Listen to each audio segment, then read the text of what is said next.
Tere hommikust sulle, kes sa tuled siia Kai Oja Consultingule seda videot vaatama. Mina olengi siis Kai Oja ja täna on taas kord neljapäev ning räägin sulle mõnest teemast neljapäeviti, mis on selline minu jaoks väga oluline ja mis on aidanud mind väga palju sellel teekonnal, kus ma tänaseks siis jõudnud olen. Tänane teema on hommikurutiinid või ütleme hoopis hommikurituaalid, sest sellel sõnal on tegelikult väga oluline tähendus. Nimelt paljud teist on mulle öelnud, et kuule Kai, et ma ei taha mingeid rutiine oma ellu ja ometi tihti just sellel inimesel on kõige rohkem mingid stampkäitumised või stampasjad, et just nii ma pean kuidagi kohvi jooma või just nii ma pean tundma ennast, kui jooksma lähen, et mis iganes. Et tegelikult sellise lausega, et ma ei taha rutiine, saab väga palju inimese kohta teada. Aga tegelikult ei ole vahet, kas me räägime rutiinist või rituaalist. Loomulikult vahe on selles, et rituaal on justkui hoopis midagi muud. Samas see on ka midagi, mida me teeme kindlal viisil, kindlas järjekorras, kuidagi kindlat tunnet tundes, siis võib öelda, et rutiin on ju mõnes mõttes sama asi. Et huvitav on see igal juhul. Ja see teema tuli sellest, et kui ma eelmine nädal jagasin siin eesmärgi olulisusest, siis keegi küsis seal all, et aga Kai, milline on sinu hommikurutiin? Ja täna ma soovin seda sinuga jagada. Kõigepealt ütlen, et miks ma olen punases. Täna on Indoneesia iseseisvuspäev, meil on koolist vaba päev, me käisime seal lipu tseremoonial. Punane, mul see valge seelik on ja nende lipp on punane valge ja väga mõnus oli kooli peal ringi käia või kooli alal on õigem öelda, sest seinu seal põhimõtteliselt ei ole, kõik on lihtsalt katuse all, siis saime mõned pildid teha ja teised lapsed, et piltide peal on ju. Saime natukene vaadata ringi, et ma sain minna kuskile kohtadesse, kus ma siis ei saa minna, kui seal kool käib. Ja kindlasti ma vaikselt mingil hetkel jagan neid pilte ka, sest ma olen juba nii palju küsimusi saanud ja natuke kannatlikkust teile, et me veel harjime, me oleme alles 3 päeva siin, 4. päev alles oleme on ju paalil, aga kindlasti ma jagan seda, et mismoodi see kool toimib ja kuidas see seal kõik käib. Tegemist on siis ka IB-süsteemiga, rahvusvaheline süsteem, mis on keskendunud sellistele kuidas see science nüüd on eesti keeles on ju, sellele ja just keeltele ja igal juhul tundub meile väga-väga sobivat. Aga läheme siis selle hommikurutiini juurde. Minule meeldib öelda hommikurutiin. Mul ei ole probleeme sõnaga rutiin, sest mul on lastel olnud ka elu ja aeg rutiin, millal nad söövad, magavad, õues käivad ja tänu sellele ma arvan, ma olen ka sellise kaine mõistuse saanud säilitada 3 väikese lapse kõrvalt kunagi. Milleks see kõigepealt on oluline? See on just sellepärast, et kui me soovime mingit elu muutust ja tegelikult tõde on see, et elu on ju pidevas muutuses, aga et me saaks seda elu muutust suunata siis selles suunas, mis on nagu meie hüvanguks, siis on meil vaja millelegi toetuda. Meie süsteem, võime ka öelda aju, me oleme niimoodi ehitatud, üles seatud, et meil on vaja mingeid tugipunkte, et kui meil on elus kõik täiesti pillapalla laiali, siis me ei suuda üldse millelegi keskenduda. Ja just nendel hetkedel, kui sa oled täitmas kas oma suurt unistust, mis suure tõenäosusega võib olla midagi, mida sa varem ei ole teinud, et sa hakkad seda tegema, on ju. Sa suhtled inimestega, kellega sa pole varem suhelnud, sa lähed võib-olla füüsiliselt teise asukohta, isegi kui see pole teine asukoht, siis sa näiteks äkki teed ise midagi sellist. Siis on hästi hea, kui meil on need toetavad rutiinid. Ja taaskord ma tuletan meelde, me oleme harjumuslikult käituvad, eks. Me teeme 97% asjadest harjumuslikult. Ja need harjumused asuvad meie alateadvuses, siis see tähendab seda, et kuskil 97% meie käitumist juhib tegelikult meie alateadvus. Ja kui me sellest aru saame, siis me saame ka aru, miks meil on vaja luua selliseid harjumusi, mis meid toetavad, mis meil tulevad automaatselt. Ilma, et me nagu peaks mõtlema. Näiteks mega hea harjumus, hommikul ärgata üles, esimese asjana puhastatakse oma keele, pesed oma hambad, käid tualetis, jood mõnusalt sellist leiget sidrunivett või kes mis vett joob on ju. Ja see on väga-väga hea harjumus ja tihti me teeme seda ilma, et me sellele mõtleks. Sa juba mõtled võib-olla midagi muud, et kuidas ma selle pudru täna keedan või mis kell ma sinna pidin on ju minema ja nii edasi. Nüüd jagan sulle natukene kõigepealt oma hommikurutiini ja siis räägin sinna juurde, miks just sellised. Ehk siis mina kui juhendaja tihtipeale räägin mitmest viisist, kuidas oma hommikut alustada. Ja ma kindlasti ise ei alusta kõigil nendel viisidel. Ma võin sulle anda näiteks 20 erinevat viisi, kuidas sa saaks oma hommikut alustada. Aga selle valiku teed sina ja ka mina olen valinud. Ehk siis ma ei tee 20 asja igal hommikul. Kuigi kui ma seda laivi praegu ette valmistasin, ma vaatasin, et asju on nagu päris palju, aga nad on kõik nagu kuidagi üksteise sisse niimoodi põimitud. Et tegelikult põhimõtteliselt saavad aga kiiresti kuskil tunni aja jooksul tehtud, eks. Lihtsalt kui need lahti rääkida, tundub neid palju. Siis alustame. Nii. Et just see lause jäi mul nüüd pooleli, et kui mõned asjad, mida ma edasi annan oma klientidele või räägin siin laivides, mida võiks teha, siis sina sealt vali midagi, mis sinule võiks sobida. Ja mul oleks hästi hea meel, kes te siin kuulamas olete, vaatan, teid on päris palju, et te kirjutate siia alla, kas teil on hommikurituaal, kas teil on hommikurutiin või kuidas te üldse oma hommikut alustate. Ja selleks võib-olla, et te mind paremini mõistaksite, ma räägin teile, kuidas mu hommikud varem olid kuskil. Nüüd juba üle 5 aasta tagasi, kui ma veel palgatööl käisin, algasid mu hommikud niimoodi, et mu kell helises, ma tahtsin tõusta varem kui mu pere. See õnnestus võib-olla mõned korrad kuus, enamjaolt. Ma lükkasin kella edasi, ärkasin siis, kui ma pidin juba lapsi minema üles ajama, läksin koos nendega vannituppa hambaid pesema. Mina tahtsin kuidagi ennast seal rohkem pesta ja sättida, nemad juba tahtsid süüa, siis ma olin enda peale pahur, et nüüd ma pean minema neile. Seda süüa sinna hoopis panema. Meil ei olnud ja ei ole kunagi olnud hommikuti teleka vaatamist just kooli hommikutel. On küll, ma räägingi praegu kooli hommikutest, et küll nädalavahetusel on vahel olnud. Ja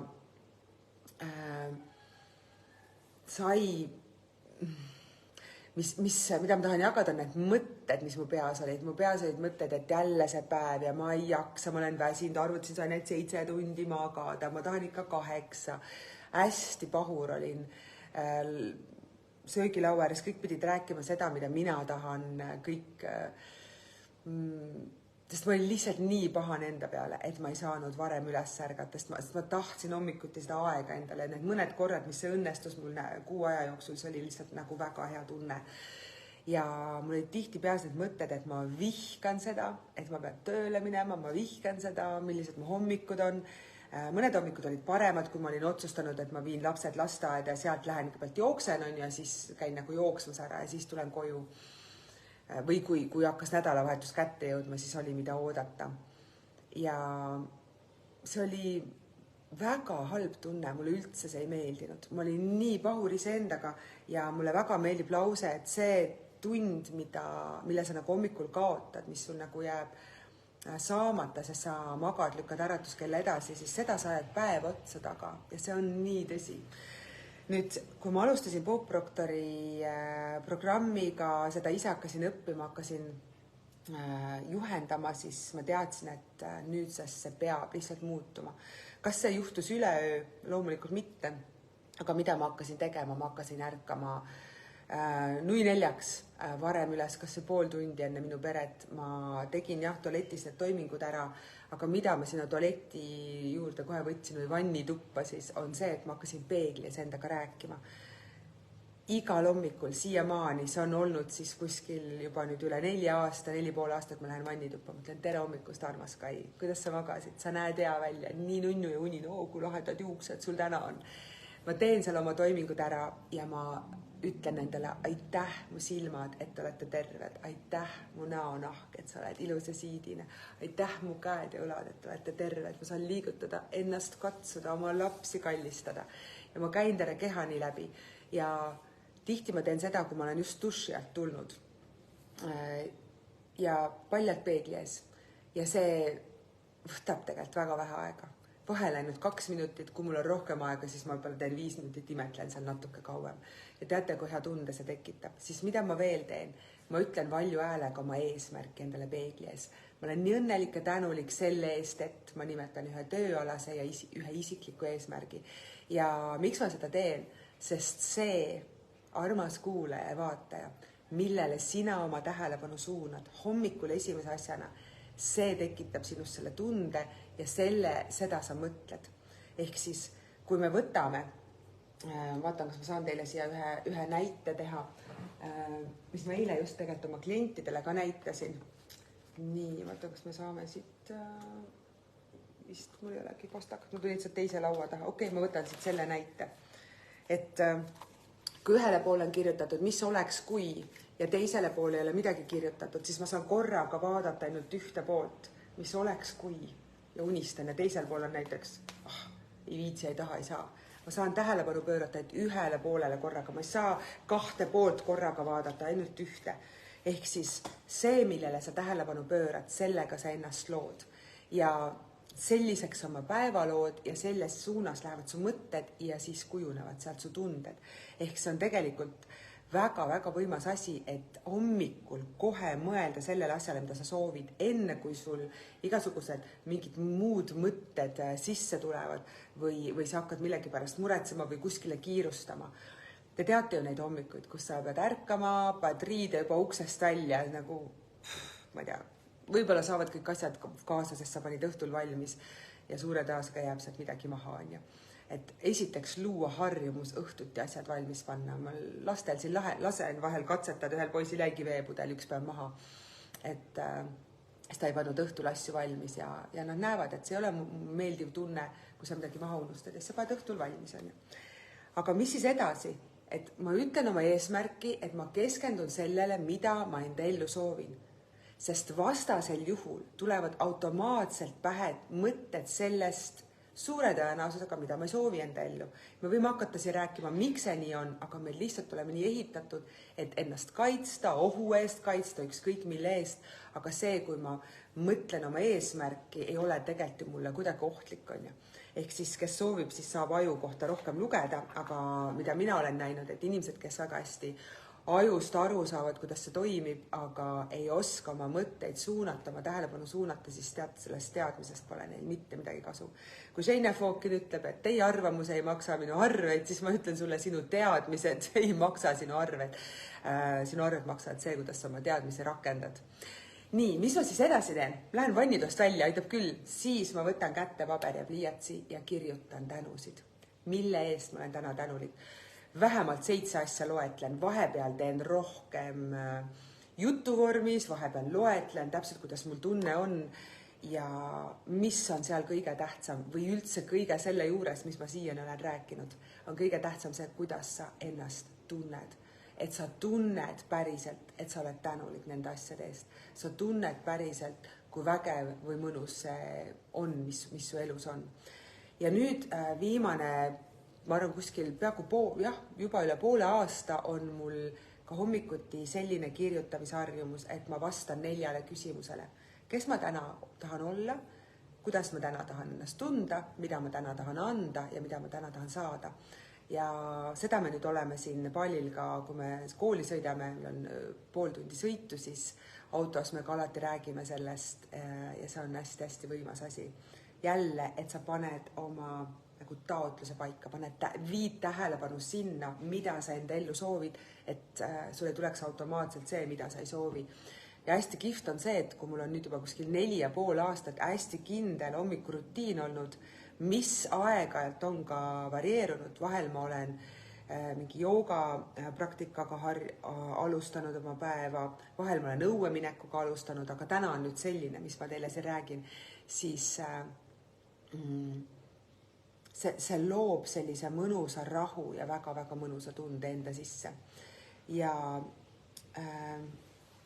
kuidas ma veel olen kaasanud oma lapsi, on see, et me hommikusöögilauas, me alati sööme koos hommikust, me ütleme ka tänusid, mille eest keegi on tänulik. Aga läheme edasi nüüd.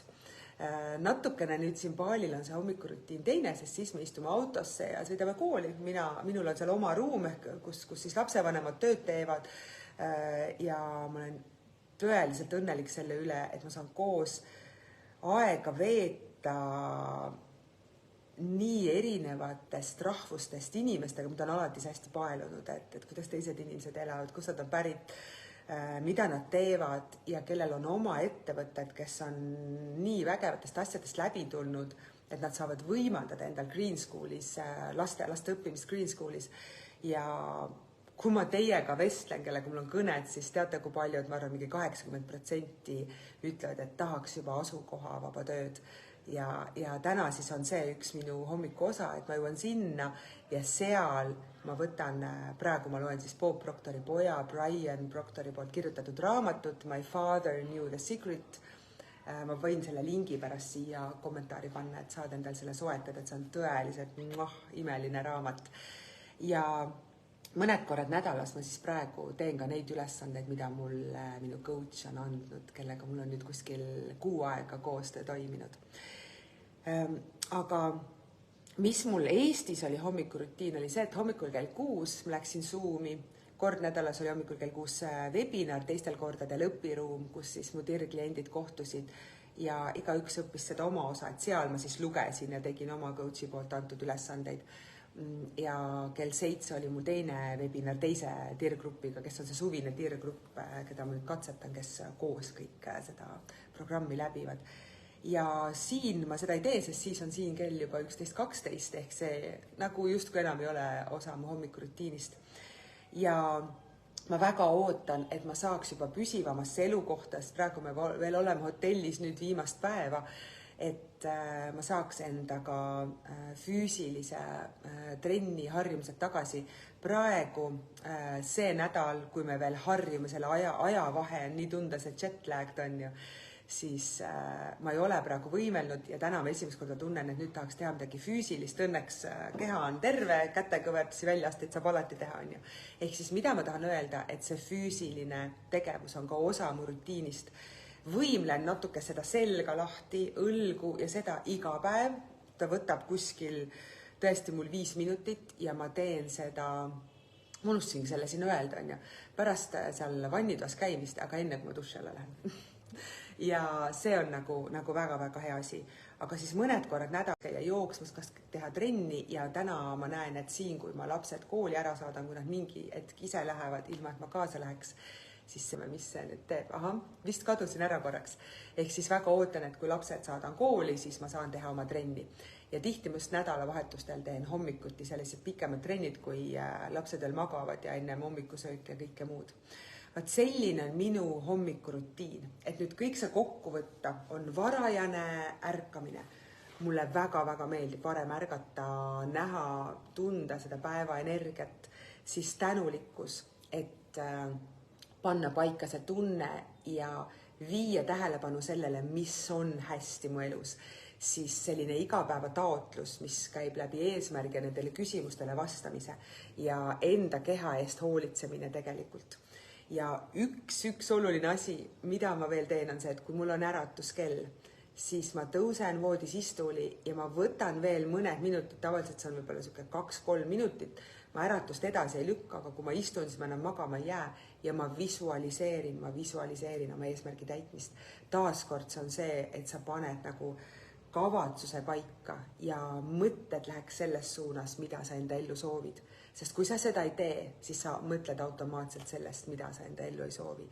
Ja teate, kui hästi praegu see Eestist ära tulemine on näidanud ka lastele, et kui palju me mõtleme automaatselt millestki, mis meie elus juba on olnud ja me soovime seda uuesti enda ellu luua ja selles ei ole mitte midagi halba, aga huvitav on see, et hakka märkama, kui palju sa tegelikult ei mõtle, vaid lased automaatsetel mõtetel ja need on tihti mineviku asjad enda ellu tulla.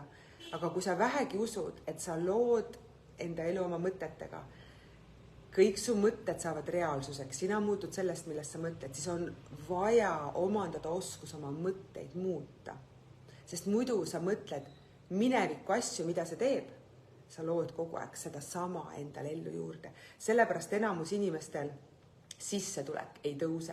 Sellepärast enamus inimesed satuvad kogu aeg samadesse suhetesse. Ma jätkuvalt näen seda sotsiaalmeedias, kuidas väga palju mentoreid ja coach jälle räägivad lahkuminekutest ja ütled, no ja, ju mul siis seda oli vaja, järelikult oli see õppetund.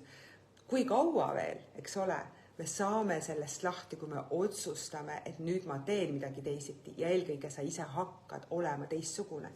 See, kes sa päriselt enda südame järgi oled. Ja see on see mina pilt. ma tänaseks nüüd lõpetan. Aitäh, et te kuulasite minu hommikurutiini, hommikurituaali sellist monoloogi siin ja ma praegu ei näe, et keegi oleks siia väga palju mulle kirjutanud. Kaidi soovitab Brian Proctori raamatut ja väga tahaks teada, et kuidas sina oma hommikut alustad, kas sulle meeldib varem ärgata, kas sa saad olla hommikul algul iseendaga. Ma ei maininud tassi kohvi, sest ma tõesti ei võta hommikul kohvi, ma eriti ei joogi kohvi, ma võtan selle vee ja ma söön hommikust hoopis natuke hiljem. Ja kui sa praegu hakkad nagu kirja panema, mis ma rääkisin, tundub nii palju asju, kuidas see kõik mahub ühte hommikusse, eks. Aga see käib nagu nüüd jooksvalt, sa lihtsalt ärkad ja teed on ju need asjad, sest nii sa teed midagi. Kas on siis mõnusam võtta see telefon ja hakata kohe sõnumeid vaatama, kes mis kirja sulle kirjutas, kas ta vastas, ära tee seda. Ole ainult iseendaga, ole iseenda mõtetega, julge olla oma mõtetega ja julge olla nende mõtetega, mis viivad sind edasi. Et sa päriselt lood. Ma tean, hästi paljud harrastavad seda, et ma lihtsalt kirjutan üles, mis mu peast tuleb, aga need on kõik automaatsed ja harjumuslikud mõtted. Sunni ennast natukene mõtlema teisi mõtteid, mis on seotud sellega, mida sa tahad. Ma väga soovitan. Ja hoia silm peal sellel kanalil. Ma olen siin, ma arvan praegu igal neljapäeval eetris ja ma tervitan teid kõiki, kes te seda videot sattusite vaatama läbi minu väärtuskirja, sest me saadame praegu seda videot välja ka väärtuskirjaga. Ja mida ma tahtsin öelda on see, et ma teen septembri keskel, kas seal sai nüüd 14 või 15 september taaskord ühe tasulise töötoa ja ma toon teie kõigini selle eesmärgi saavuta identiteedi töötoa, millega ma käisin siis Eestis erinevates maakondades alates jaanuarist kuni juunikuuni. Nii et ka sinul on sellest võimalus osa saada ja natuke soodsama hinnaga kui need, kes koha peale tulid, sest muidugi, kes koha peale tulid, oli täielikku privileeg, me saime päriselt füüsiliselt kokku. Aga hoia silm peal, tuleb see webinar, seda kindlasti saab ka järgi vaadata mõned päevad. Nii et tule osale selles ja saa teada, kuidas sa päriselt saad enda elus selle püsiva muutuse luua. Et sa ei pea kolistama enam nendes ämbrites. Loomulikult meil on vaja neid kogemusi ja on okei ka läbi kukkuda ja vahepeal ebaõnnestuda. Aga see võiks ka minna järgmisele tasemele. Et see viiks sind edasi, et sa ei kolista nendes samades ämbrites, eks ole. Aitäh sulle, Virge, ja aitäh teile kõigile kuulamast. Kohtume järgmisel neljapäeval ja kindlasti siis tuleb ka mingi põnev teema. Ja loomulikult natukene ka jälle saan jagada, mis meiega siin baalil toimub. Nii et tasub kuulama tulla, eks ole. Tšau teile!